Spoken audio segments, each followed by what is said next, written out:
Good evening, ladies and gentlemen. We are back here at the Penny Hunter with another box of pennies. I've actually been really busy on that other project that I alluded to back in the last video I made in Connecticut. So we ended up moving to Florida, of course, as I've said. So that project had to be delayed. So I've been really working on that. So the pennies have just taken kind of a back seat. I want to try to aim to do at least a video a week. I don't know if it's been a little bit more than a week, but we're back. We have a penny box. It is circulated. I did double check that. Does it open like this? I don't know. These boxes are weird. How does it open? I already opened it. There it is. I did check it to make sure it was circulated, and we do have circulated pennies. I wanted to bring you guys in because I plan on doing a fill series. Now, I did not steal this idea from Rob. Rob didn't tell me he was going to be using my penny boxes to do a fill video. All he told me was that it was going to be a special series. Now, I had no idea what that special series was going to be. Then he started posting the new penny hunt fill videos with my boxes that I had sent him. I've had these books since my birthday in January. My wife was nice enough to buy them for me. So I intended to do a fill video way back then, but I just never got around to it, and then the move happened, and so now I'm gonna actually start working on a fill video. I don't expect to fill these at all, because of course, we do have 1909s and really early key dates, but I really want to see how many I can get. I don't expect anything. I just want to see what can be done. I was working on my own collection previously, but I just wanted to start fresh and just see what we can get here down in Florida now that I have an understanding of how these boxes are. So we're going to go all the way from 1909 all the way to current day to 2021, starting now with this box from Navy Fed. Let's see what we can do, and I'll bring you back on our first find. Roll number 2, we have our first find. It's a 1957 wheat cent in pretty good condition. So that's going to go in the book, and that's going to be hard to upgrade unless we find something blazing red later down the line. All right, find number 1 in roll number 2. Roll number 6, we have our first S mint mark. It's a 1974 beautiful copper penny. Love to find them. They're pretty rare down here. I think it's only my second or third one that I have found in 3 boxes. Roll number 10 gives us our second wheat cent. I am guessing it's from the 50s just by looking at it. It's a 1955 out of Denver. I'm not seeing any doubling, but we'll throw it under the scope. It's our second wheat cent and our first Denver wheat cent of the box and of our book. I'll take it. Roll number 14, we have our second S mint strike. It's out of San Francisco. It's a 1971. Love to see it, and I keep dropping it. Sorry, guys. 1971. I'll add it to the board and to the book. Roll number 18. Our third wheat cent. It's a 1956 out of Denver. Pretty nice coin. Not red, but it's got a little red right there. It's got some shine to it, so that's a nice wheat cent. We'll add it to the board and continue on. Back-to-back rolls. Wheat cent number 4. It's a 1958 out of Denver. So now we have a 55, a 56, a 57, and a 58 added to the board. Back-to-back-to-back rolls. I believe that's the first time in a long time, and definitely the first time in Florida. We got another wheat cent. It's a 1956 out of Philly. So far, we have 5 different wheat cents from the 50s in this box. Roll number 23 brings us our first 2009.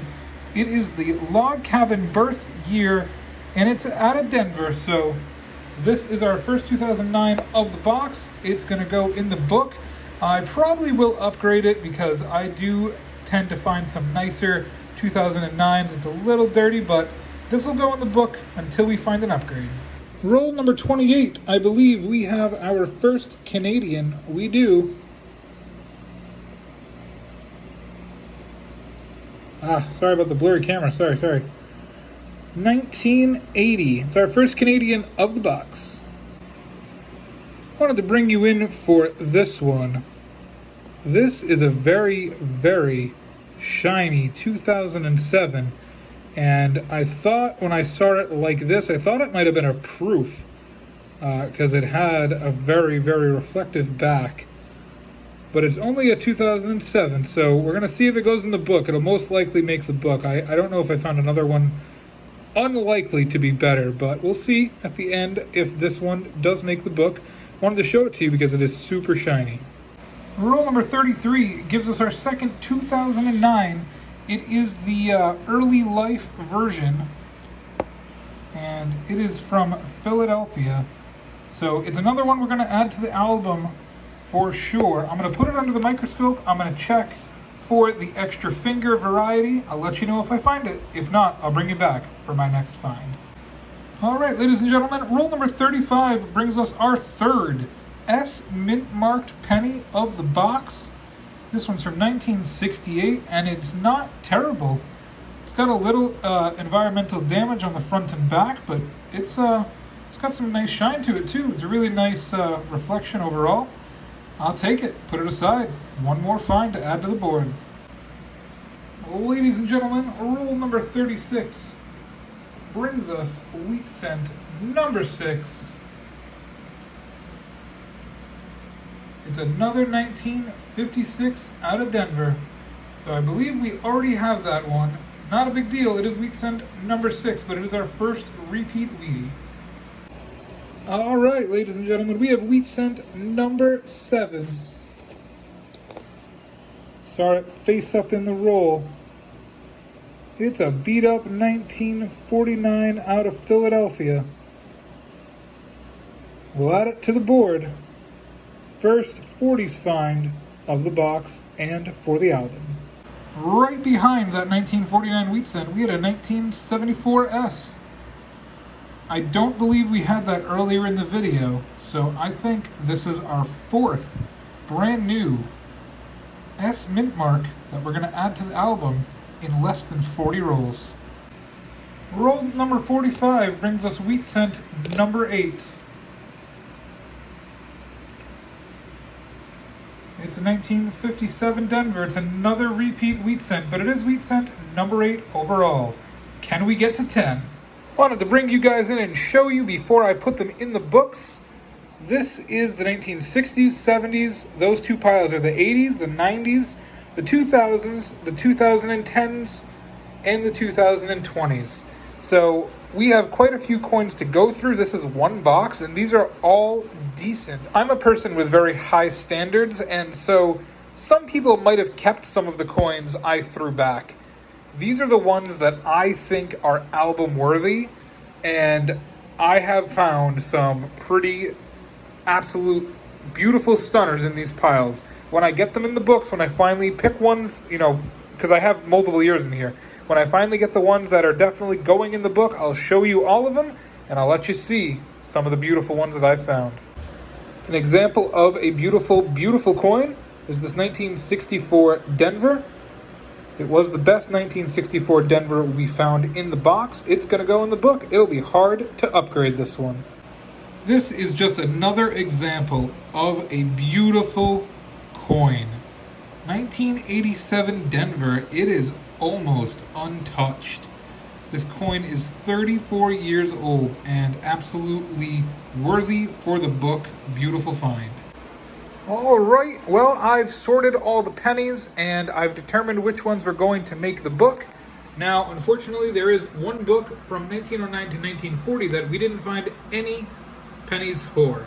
Hopefully that changes in the future, but for the 3 books that we did find, there was 192 spots, and we filled 69 of them. Some of the hardest ones that are going to, take time to find are all the 2009s. as well as all the different 1982s. We did find a couple 82s.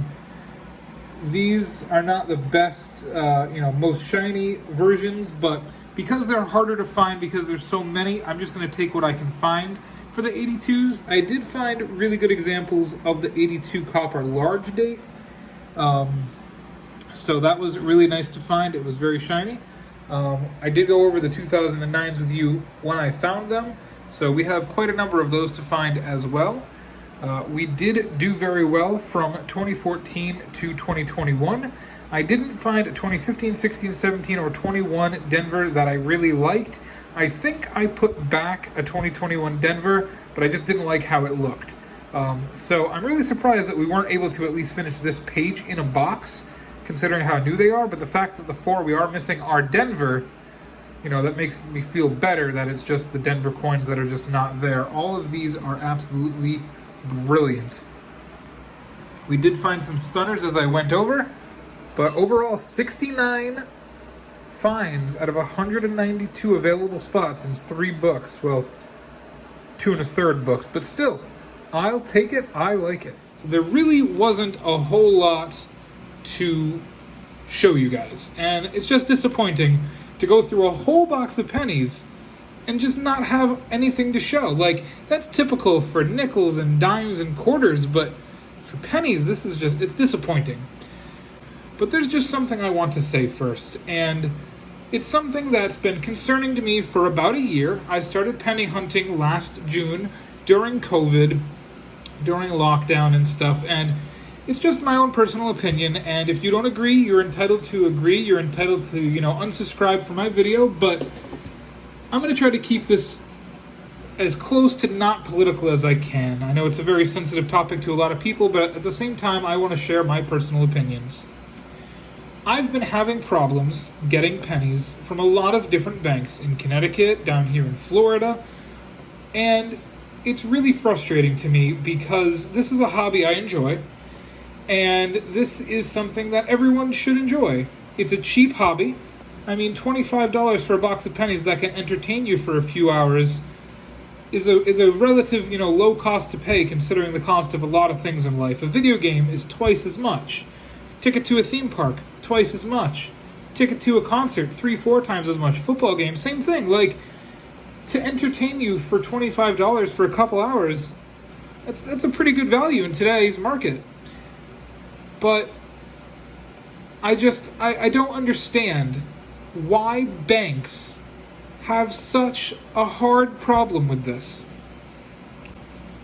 And it doesn't matter what bank I go to. I get the same looks, I get the same questions, I get the same excuses. I've worked with over 10 different bank managers, maybe close to 15 or even 20, considering all the branches I went to in Connecticut and all the branches I've gone to down here in a year. And they don't like coin roll hunters, but it just bothers me why they don't like them. I just feel like banks are only out there to make a profit. They're basically retail venues that profit from exchanging money. If you aren't in there depositing money or withdrawing money or getting loans and paying interest, they don't care about you. And I really hate that. And the part of this that I wanted to keep, as apolitical as I can, and this is something that I hope all of you are paying attention to, we're getting a squeeze from the federal government. The Fed in general, the portion of the government that prints and mints our money, have decided since the beginning of COVID that coins and money are not that important. Physical coins and physical money are not that important. And I say that because they are really trying to push cashless transactions, Venmo, PayPal, digital money, digital savings accounts, using your debit cards. And I hope all of you really realize how truly dangerous this is. Money is no longer being backed up by the United States dollar.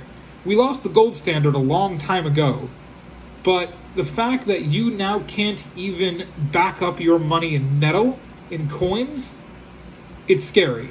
And it's something that a lot of you should really be paying attention to if you haven't already. It's something that you should be researching, and it's something that you should all be writing to your legislatures, both on a state and a federal level, expressing how scary of a time we are living in right now. About 70 years ago, at the end of World War II, at the beginning of World War II, around the end of the Great Depression, they got rid of the gold standard, which means our dollars were no longer backed by a guarantee of gold or silver. You could not go to the bank and exchange your money for gold or silver. It was only as good as the money it was printed on, and everyone thought that was absolutely terrible. Then in the 60s, they stopped printing, or I should say they stopped minting coins in silver. They took silver out of half dollars, out of quarters, out of dimes. In the 1980s, they stopped minting pennies out of copper. And I don't mean to go on this big elaborate, historical trip, but we are seeing through time, the more that time goes on, the more money has become devalued. And the less money is valuable, the less pennies are worth, the more likely it is that the federal government at some point will just decide they're not going to make them anymore, or they're not going to mint any coins. They're just going to say your money is only as good as what your computer screen says or what your bank app says. And that is just scary. I really didn't want to go off on this long tangent, but it upsets me, and I just wanted to talk about it finally after a year, because all I want to do is go through boxes of pennies and have fun, teach my stepson about money, go through older coins and find some fun stuff, find some wheat pennies, and I don't understand why so many banks have a problem with people who do this for fun. I'm not out there collecting pennies trying to make $1 million. I mean, sure, finding a $10 coin, $20 coin, finding a $100 Indian head out there, I've done it. But I'm not paying my mortgage with it, guys. Like, if you have a problem with it, you have a problem with the wrong people, and you're taking it out on the wrong people. It's just frustrating, and I wanted to share that with you guys. As always, thank you so much for watching. I appreciate all the support. Later this week, we'll be back with another penny hunt video. I have more boxes from Navy Fed. I hope they're better than this one is. Please subscribe now if you haven't done so already and support the channel. I do want to thank you all for leaving so many comments after every video. I try my very best to respond to every single one and converse with anyone that wants to have a conversation with me. I actually changed the way that I record these videos, and I hope you'll notice a change in the quality based on feedback I received in the comments. So feel free to leave any kind of comments you want. I will try my very best to reply to them and do what I can to make you all happy and satisfied. Have a great day and happy hunting.